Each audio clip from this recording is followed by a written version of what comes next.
everyone. My name is Adrian D'Souza. I'm from the Worldwide Operations Organization. I lead what is called FBA Inbound, which for you sellers is entirely the process of sending in your shipments into Amazon.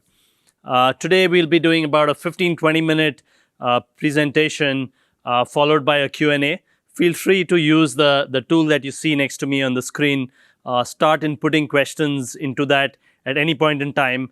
And at the end of the talk, we'll spend some time going over those questions.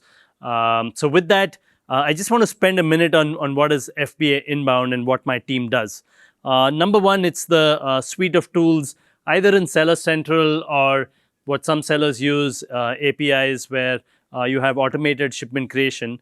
But it's the steps that allow you to create what we call a shipment. The second part of what we do is the back-end flow of information, either to you as a seller, so you can make the required replenishment decisions, tracking, etc. But for us, it also allows us to collect the information we need from you so that we can pass that on to our downstream systems for planning, labor capacity, so on and so forth. The third part of what we do is optimization tools like placement that figure how best we need to be spreading your inventory, as well as programs like the Partner Carrier program, which makes the process of you sending shipments to us extremely simple. And I'm going to spend some time on that today as well. So with that, let's jump into the presentation, which essentially is going to be about how we can simplify for you, inbound for you, how you can assist us in the process, as well as some of the investments we've made in this part of the supply chain. I've divided the presentation into three parts. The first is, how do you as sellers simplify the process of creating shipments? We've launched a new workflow called Send to Amazon, which I will spend some time on. Number two is the Partner Carrier program right for me. We'll spend some time on both the improvements on the cross-border as well as the domestic transportation side and how and if these products are useful to you. And lastly, we'll spend some time on how do you optimize your inbound? What are some of the things that you as a seller can do, which net helps us get your inventory in faster. So let's start first with the workflow itself. So Send to Amazon is a new replenishment workflow. The current send and replenish page still exists in Seller Central, but a lot of our new investment is going into Send to Amazon. And why are we building this new workflow? It's primarily coming from three main pieces of feedback that we've heard from you. Number one, the existing workflow is extremely time consuming. In some cases, we've seen sellers having to input up to 40 different fields just to create one single shipment. Number two, the workflow doesn't have any flexibility and doesn't always mirror the physical processes that you guys have in your warehouse. And all that does is create defects downstream. Number three, for new sellers, this workflow is just not intuitive at all. There's a lot of complexity that's involved in just getting to that first shipment, a lot of unnecessary information that's not necessarily needed or useful to you as well as there's no tips or tricks on what really a step means, why is that information needed, so on and so forth. So how does Send to Amazon address these pain points? First and foremost, we've stripped away all the unnecessary components of the workflow and really brought it down to the core basics. Step one, choose the inventory that you want to send in. Step two, confirm your carrier to us.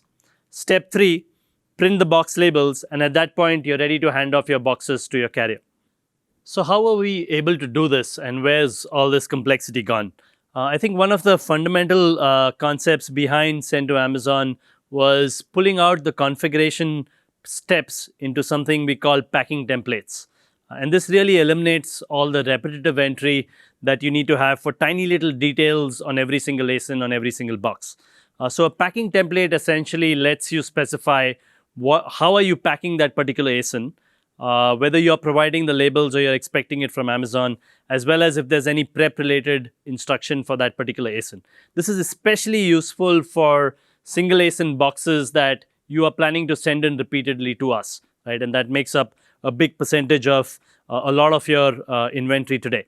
So that's essentially how we can pull this step of the process upfront, and from then on, you can go straight into step one in the process. You can create different packing templates for different suppliers that you might have, and it just gives you a lot of flexibility. You can also do this step way in advance, and that way there's a second person in your warehouse that actually can perform the shipment creation steps without needing to know all this upfront information of how many units in a carton, so on and so forth. I spoke earlier about a few more improvements in Send to Amazon and how we've improved the workflow. So I'll spend a little time on that. So number one, in the workflow itself, for every shipment, you can see prep, labeling, carrier fees, and costs all on the same screen. You don't have to go back, make changes every time to see these fees repopulate. So you just go from one tab to the other, and these fees get updated. And you can see what is the impact of different choices that you make, whether it comes from choosing your own carrier, using an Amazon carrier, changing your ship mode. And it lets you make the trade-offs around cost and speed pretty easily all in one place. Some of the other UI highlights, the tools and tips are at the right place in the workflow, where if you're creating shipments for the first time or you're creating shipments in a slightly different way, it lets you know what are some of the errors that you could make, as well as provides you information on what that particular step is about, so you can actually make the appropriate decisions for yourself.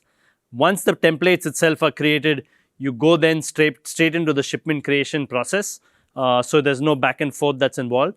And lastly, on every single page, we have a feedback link.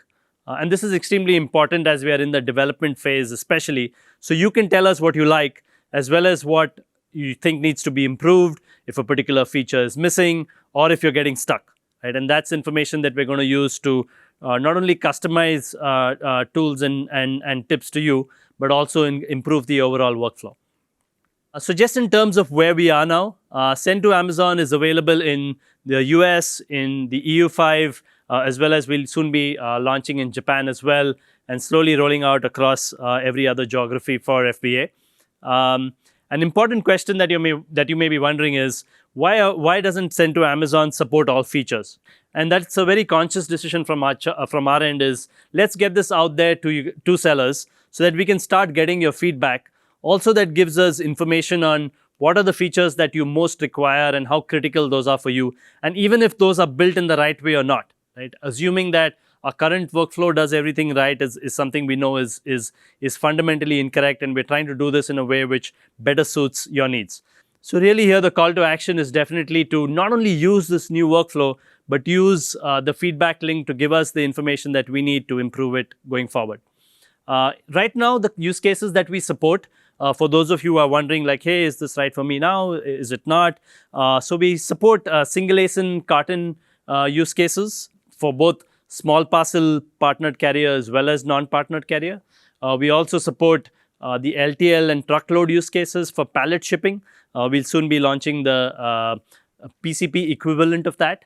And in 2021, we're going to fast follow that with multi-ASIN carton shipments, as well as the cross-border shipping use cases for those of you who use AGL or GSS. I really want to encourage all of you to give it a shot. There's no registration required. You can access Send to Amazon. Pretty much every seller can access Send to Amazon from your shipping queue. And the existing send and replenish inventory shipment creation is still available. But really, we want to encourage you guys to use the new workflow so that over time you can provide us the feedback, and the features that we're putting in the new workflow is actually what's going to be critical for you. So I'm going to switch gears now to our second topic, which is the Partnered Carrier Program for cross-border sellers. You know it as Amazon Global Logistics. So what is it? Essentially, it is where you can book transportation as part of the shipment creation process. So essentially, you're paying for and booking transportation and providing really all the information you need for that process in one place, and you don't need to go to another carrier website. How we do this is surface carriers that we manage for the rest of our business, as well as some of the investment that's going into developing our own carrier capabilities. We surface these to you as a seller so you can avail of them in a manner that's super simple. Who are the customers for this program?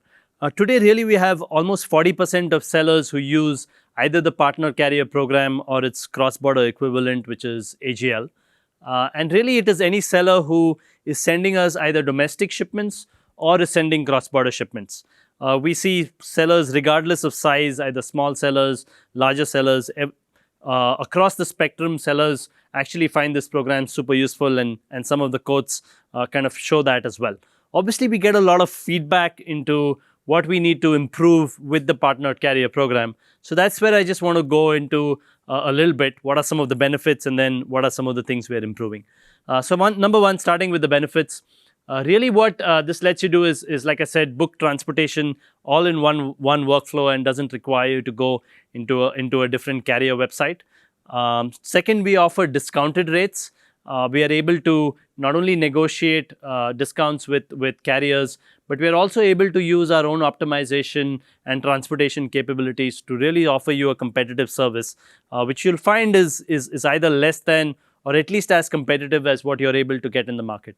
Number three is increased visibility. And this means visibility of in-transit shipments and tracking not only for you, but also for Amazon. And all of this is available in Seller Central.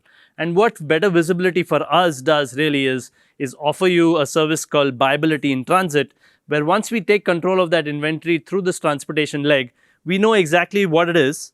We know when it's going to be received in our fulfillment centers. And therefore, we can make a promise to a customer that, hey, this ASIN is going to be available to reach your doorstep in 3 days or 5 days.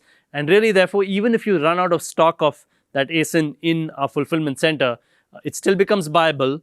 It's the search listing does not drop. And really, that's a big advantage to sellers is what we found. In terms of what's some of the investments we made in the program is number one on the domestic side. Earlier this year, we launched Amazon Freight, which is our in-house pallet carrier program. And we're expanding across geographies in the US this year with EU to fast follow in 2021. We've done the same with a lot of in-house capabilities for cross-border transportation as well, with now a full container load product, a less than container load product, as well as increasingly air freight products that let you get shipments cross-border at higher speeds. Within the workflow itself for booking transportation, we have a tool called now Quick Estimator. I don't know how many of sellers have tried that, but really it lets you toggle between different ship methods, options, carriers, and see what is the impact on not only cost, but in the future, your lead time as well, to be able to make the decision of whether this carrier or your own carrier or a particular mode is the right thing for you. And lastly, we've done a lot of optimization at the back end or in the form of seller-facing features and decisions like double stacking of pallets, increasing pallet counts, back-end routing optimization technology, all of which really helps us reduce the cost of our in-house offerings, but also more importantly, offer them to you at a lower cost as well. So with that, I really want to go into the third part of my presentation, which is how can you guys participate in the process of improving lead times? And what are some of the tips and tricks where that's concerned? So first and foremost, I want to talk about a shipment tracking tool that we launched late last year and have been expanding across geographies in 2020, which really shows the step-by-step process of right from creation of a shipment to when it finally closes, what is the status of your shipment. Within that particular step itself, what are the typical lead times one should expect? And finally, when you get to the receive part of the process, we've commonly heard from sellers, hey, you begin receiving and then it takes a whole few days, in some cases weeks, where it stays in receiving and it enters this big black hole. We don't really know what's going on. And we've added more detail within that receiving step that really shows how your inventory or your shipment gets to a receive center, and from there, how it is split into multiple sub-shipments that make their way into numerous fulfillment centers across not only one geography, but for sellers participating in global selling programs, also potentially across the globe. And really, that is one of the big advantages of FBA, where we can now take your inventory and put it on shelves closest to customers. That's fundamentally what allows us to offer customers one-day shipping, which, as all of you know, increases your sales, improves significantly the customer experience. And really, the attempt here is to show how are we spreading your inventory, where is your inventory going, into how many FCs it is being spread, etc. In terms of what's coming in 2021, we're making the parallel investments and improvements also with our freight and pallet tracking capabilities. Today, there's a significant gap, as we've heard often feedback from a lot of you.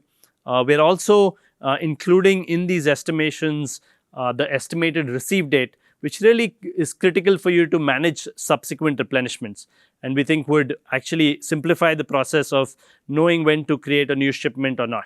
We'll also improve the visibility of where a particular shipment is, trying to get in some of the best practices we have on the outbound side into inbound shipment creation and management as well.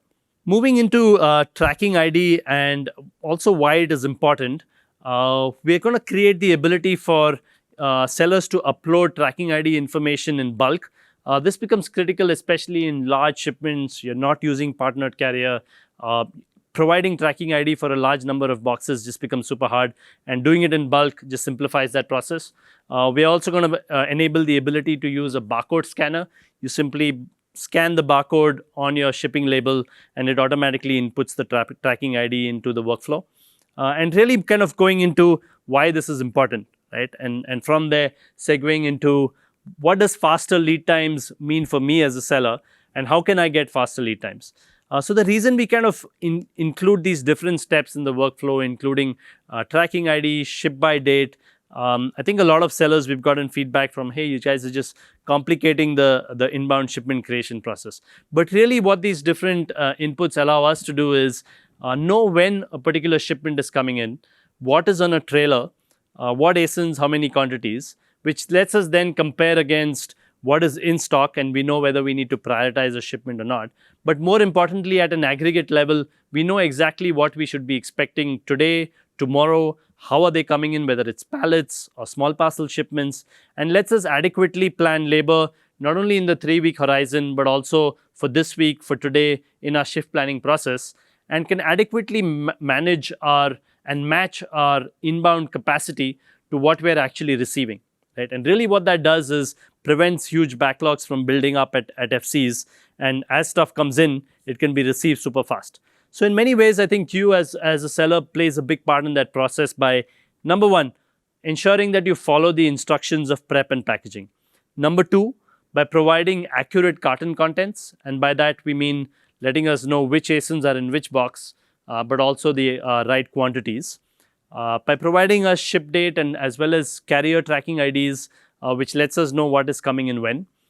Of course, shipping immediately. So shipments, especially where it's been created and arrives weeks or months later, makes it very difficult for us to plan capacity around it. Right? So creating shipments and immediately shipping it is a big part of what allows us to simplify the process.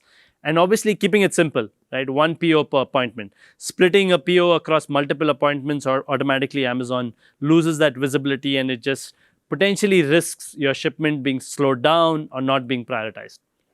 So with that, really, I kind of wanted to leave an overall message that when it comes to inbound, a lot of what Amazon desires and what sellers desire is the same thing, right? And that is essentially getting your stuff in faster with a minimum of fuss, minimum of sidelining, right? And these are just some of the tips and tricks that you can use to help Amazon, as well as to go with some of the investments that we're making in receive centers, in our transportation capabilities, as well as with all the new fulfillment centers that we're developing across the globe. So with that, thanks, a big thank you for all of you to spend your time with me today. I'm going to open it up to Q&A, and we'll spend about 15 minutes or so to go through any questions that you might have. Thanks once again.